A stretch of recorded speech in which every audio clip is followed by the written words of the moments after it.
All right. What do you remember from graphing lines and slope and point slope and slope intercept and standard form, right? Like all those different little things that kind of came with graphing. Okay. So this is just a review of all those. So there's a little like note section here at the top of your note packet, remembering what the slope is, where you can subtract your 2 points and you subtract y's over x's, and that finds your slope, the steepness of your line, right? And remember, it starts at 0 slope, like I'm not moving. It's not steep at all. It's 0. And then it starts to get bigger and bigger and bigger and bigger and bigger until it's so steep you can't define it. So undefined at vertical. Okay, then you have slope intercept form in the form y equals. You had standard form, which has no fractions, but in the form ax plus by equals c.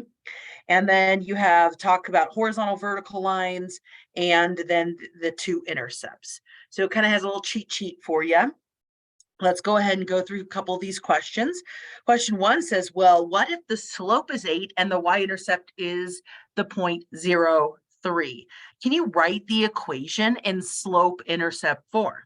So we have to remember slope-intercept form is y equals mx plus b form. So that's our first idea.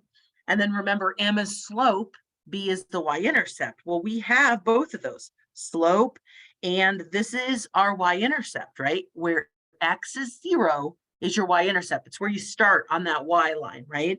So I can go y equals 8x plus 3. And that's it.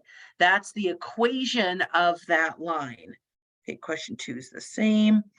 Okay, so question 3 is a little different because it says, okay, your slope is 3/7, and then the point is -14 and 2.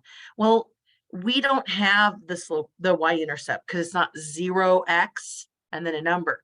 So we're going to use point slope. Did I say that right? Yeah, point slope, which I can't remember if they wrote. Okay, add this one to your list. So y minus y1 equals m times x minus x1. Okay, and the m is the slope, and the point x1, comma, y1 just crosses your line somewhere. So we use point slope is what this is called. And we use this when we're asked to find an equation of a line. So maybe you want to add a little note there, use when asked to find an equation of a line. So I'm going to scroll back down and notice I have slope and I have a point. So I'm going to use that point slope. So I'm going to go y minus, and then the point goes xy. So I got to use that y value, which is 2, equals m, which is 3/7, times x minus x1, which is -14. Parentheses aren't needed, but it's a double negative, so sometimes we do that. Does this still ask for slope intercept form? Yeah. So here is our point slope. This is the equation of the line, and sometimes you can be done right now, which, I mean, in real life, you could use this. But I like to solve it a little and make it look a little bit prettier. So I want it in that form y equals. So I have to distribute the slope and move that 2 over. So I'm going to distribute that slope. 3/7 times x, right, is 3/7 x. And then think of this as a plus because it's a double negative. And think of this as over 1, right? So 3 times 14 over 7 times 1. Or you can even think 7, right? 7 here divides into 14, leaving a 2, right? That can happen. And then 3 times 2 is 6. So we could have a 6. You really could get out your calculator and go, okay, 3 times the 14, I couldn't remember what that was, 42, and then over 7, and then 42 divided by 7 gets me to the 6. Either way, it's fine. And then over here, we still have the y minus 2. So we want it to be in form y equals, so we got to now add the 2 over. So now we have y equals 3/7 x plus 6, 7, 8. 3/7 x plus 8. This is your final answer, right? So you can see the slope is still 3/7, super easy to see, but now we know the y-intercept is 8 because we didn't know that at first. Okay, so problem 4, you could try that on your own. The solution to this one is y equals -4/5 x minus 7/5. Sounds kind of got a fraction answer. So try that one on your own. You could pause the video. Okay, problem 5 now just gives us 2 points. So we're kind of walking down the line, right? I could be given the slope and the y-intercept. Great, we just plug them in, super easy. Then I'm given slope and a different point, and I have to use the formula. Now I'm not even given slope, but can I find the slope from 2 points? Yes, I can. So we start with what is the slope, right? The m. And we go y minus y, so 8 minus 4 over y minus y, which is 4 minus 8. You could have gone the opposite way and still got the same answer. So I went 8 minus 4, and then I went 4 minus 8 this way. Okay, so y is on top, x is on the bottom. 8 minus 4 is sometimes 4. 4 minus 8 is -4. So I get a -1 as my slope. Okay, now I am to what the problem we just did was. So I'm going to use point slope with now my slope, right? And one of these points. Let me erase that little circle stuff that I had. This was a 5. So I can see those. It doesn't matter which point you use. Let's just use the 4, 8. Okay, so we're going to go y minus 8 equals the slope of -1. Oh, I circled that. I was like, why does that look so weird? And it disappeared. -1 times x minus the x value is 4. Okay, then we distribute here. So that becomes -x plus 4. And then we still have the y minus 8. Then we have to add the 8 over. And my final answer is y equals -x plus 12. Right? So -x plus 12. So problem 6 is the same. Find your slope, find your y-intercept. The book says that this one is y equals -2x plus 2, if you want to try that one too. Some of you like are super quick at this stuff and you're like, I don't really need to do every single problem. And some of you will need to do every single problem because this is something you really struggled with in algebra. Okay, so problems 7 and 8 are still the same thing. They just have more zeros in them. Like this is truly the y-intercept and the x-intercept, but unfortunately, you don't know the slope, but you do know the y-intercept. So you could find the slope and write it in y equals form, or you can use the whole point slope and you can still get there. Okay, so we're going to go all the way down to 9. 9 says a horizontal line that passes through this point. So horizontal, hopefully you think the horizon, horizontal, right? And that is going to be y equals because you're crossing the y-axis somewhere. And then the x's are all different, but it's y equals a specific number. So we just look at the point and we go, okay, what's the y value? It's 8. So the equation literally is just y equals 8. So you need to go horizontal is y, vertical is x. So we can do 10 easy. What is it? Y equals -5. Okay, what's 11? Well, it's not y because it's vertical. Vertical line is x. It's going through the x somewhere, right? And so it's going to be x equals -2. Okay, what's 12? X equals 2. All right. Then we go into what is the intercept. So that's kind of a lot of problems there too. This one definitely gave a lot of problems. Some of the homework, these note packets are like super short and I have to add questions, but this one had a lot. So 13, like, okay, well, what is the x-intercept and y-intercept? Well, the x-intercept is where the y equals 0, and the y-intercept is where the x equals 0. And it's just where you cross, right, on your x-axis or your y-axis. So if I graphed this just for fun, this would be, okay, my starting point's at 3. 1, 2, 3. I start at 3 because it's the y-intercept, and then I have a slope of -3. So down 3, right? 1, 2, 3 over 1, and that point has to be on my line. 1, 2, 3. Down 3 over 1 is another point on my line. So this is the equation or the graph of that, if you wanted to see the graph. And I can easily see if my intercepts are at 3 and 1. So I graphed it and got them, but I'm going to show you a little bit. I'm going to ignore these two for now. The y-intercept, let x equal 0. So I would have y equals -3 times 0 plus 3, and I can easily see that that answer is just 3. And I can see it on my graph too. So we could list that as the 0.03. You might just put in 3. It depends on how it asks. So for the x-intercept, you're going to let y equal 0. So for our equation, we would have y equals -3x plus 3.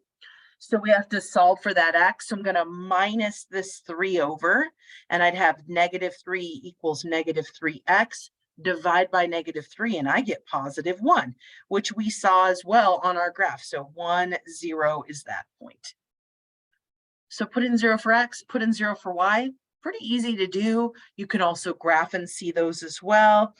I don't really think we need to go through these because it's just an equation that you guys have seen before. Oh, and then it has graphing them. Okay, let's graph like,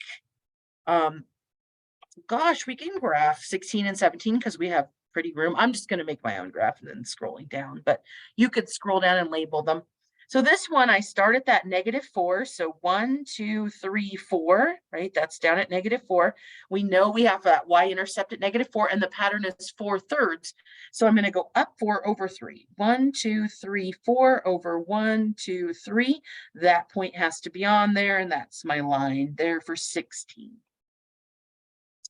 17 is not in the form y equals. Well, you're welcome to solve for y, or you can just make a little table. And I'm going to make this just a little bit different. Okay, so you could make a little table and just find points on that line. So this is x minus 3y equals -3. So I can put in 0 for x. So that's going to give me 0 minus 3y equals -3. Really, the 0 doesn't do anything. So I have -3y equals -3. Divide, and I get 1.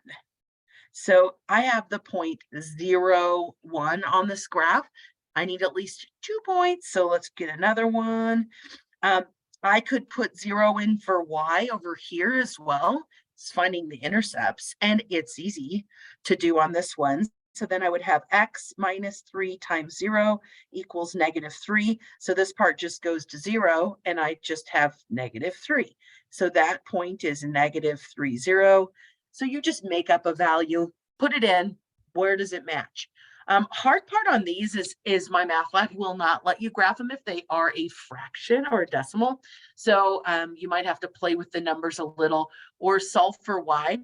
So if I was going to plug in numbers on this and I solved for y, I would want to put in numbers that would cancel with the denominator, right? So there's some kind of multiple of 3. So 3, 6, 12, -3, -6, anything that would cancel with that 3.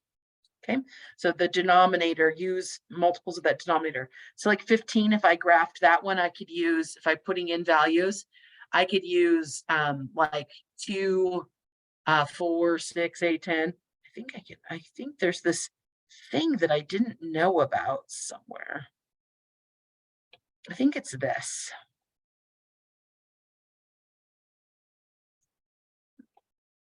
No, anyway, here we go. Watch, I think I can move this. Someone showed me this. No, darn, it's only moving what I wrote. Oh, well. Okay, I thought I could move the actual problem. It's only what I write. Pooey stinker. All right, and then there's graphs down here where you can actually graph them. Let's look at a word problem because those always kind of get people. You should remember how to graph, hopefully, pretty well. So you can always do a table. It's the easiest way to graph for a lot of people, or use the slope and y-intercept in the y equals form, either way. So a piece of equipment used in a landfill has an original value of $20,000. After 2 years of use, the piece of equipment is now valued at $150,000. If the depreciation of the equipment is assumed to be linear, forming a line, find an equation to relate these two. Perfect. So let's find an equation that relates these two. So a piece of equipment used in landfill, the original value is 200,000. So think of it as years. Oops, the years would be 0, and we are at $200,000 that thing is worth. And then after how long? 2 years. Now it has depreciated to 150,000. So you can write points from your word problem. And they're literally usually year and value when you are looking at depreciation type problems. Then I just find my slope, right? So y minus y, 200,000 minus 150,000 over 2 minus 0 is going to give me 50,000. Did I do that? 200,000. Oh, I did this backward. Sorry. This is 0 minus 2. That makes a big difference. I was like, it should be negative. So that's where my logic was going. Depreciation, negative slope. That's all depreciation is, negative slope. So I went 0 to 2 because I went 200 to 500,000. So you had to go the same order. So sorry, I was just thinking in my head that the top was 50,000 and the bottom will now be -2, which can reduce to -25,000. Okay, so we are depreciating -25,000 per 1 year because the denominator would be like a 1, and that's our per year. All right, so A says if the depreciation of the equipment is assumed to be linear, find the equation. So I haven't quite found the equation, I found the slope. Then I'm going to go y minus, I'll just use the chalk point. Oh, well, we already have the slope in we could just do the equation pretty easy. What's the slope? -25,000 x plus the 200,000 right here, because this is already y-intercept. I don't really have to use the point slope form to like solve. I'd still get the same answer, but pretty easy just to put those in, and that's your equation. Now, if it wants us to use v and t, the value is v and the t is time. So you could use those instead of y and x. This doesn't really look like a good t. I could do type t, that might have looked better. Oh well, okay. Part B says, what would the value of a piece of equipment be after 6 years? So B, really, we're going to just put in the 6 years. Well, the years go in the X or the T, the time, right? So I would have our V is going to equal -25,000 after 6 years plus the 200,000. I'm going to cheat, and I think the answer is 50,000. So -25,000. It's not really cheating to use your calculator, but I always say that. 1, 2, 3. Yep, 50,000. The value is 50,000. Okay, and then C, and how many years would it take for it to be 0? So if you think of C, the value is going to be 0, and you're at -25,000 times, I don't know how much time, plus the 200,000. Did a capital T so we can tell what it is. Oops, it needs another 0 there. Okay, so I would subtract this 200,000 over to the 0. 1, 2, 3, 4. Okay, and that ends up being -200,000 equal to the -25,000 T. And then divide, and -200,000, 1, 2, 3, 1, 2, okay. Divided by -25, 1, 2, 3, I get 8 years. So in 8 years, this value will be 0. So you really should always figure this out for equipment that you're using for a job, even if it's a car that you drive around in, because you have to save money to buy another one, right, for your company. Okay, so that is the end of this section.